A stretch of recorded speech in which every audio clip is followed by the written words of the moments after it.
binabaha. Nanguha pala ng ano si Joel. Ng pagkain ng kalabaw.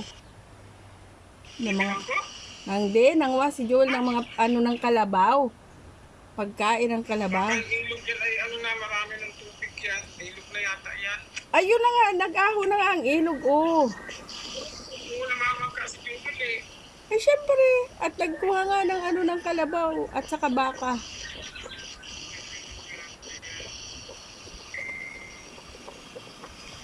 Nagkulay ka pa. Ako nga, di na nagkukulay ng buhok kuya, oh. Oh, maputi na buhok ko. Ayun, ako nga, hindi gilid lang naman. Tapos kinunahin ko ng tina. Kinakapagra ng ating na yung ulog ko. Eh, allergy na nga. Alam mong allergy na tayo Kasi sa... nagsusugat. Eh, kahit di ko kamuti, nasugat siya. Magapa nga ako, kala mo nagpagawa ako ng ulog. Nanay mo, nagpagawa ka talaga.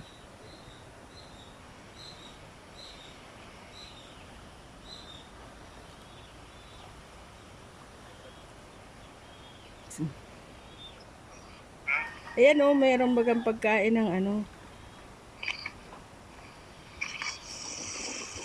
Kaya, gamit. Para kay mama ko.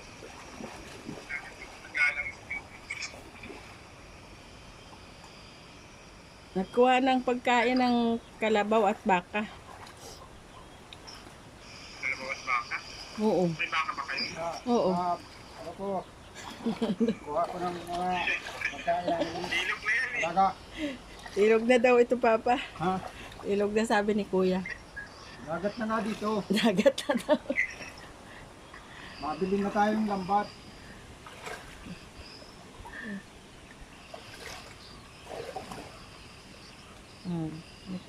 Nagkuha ng pagpakain sa ano.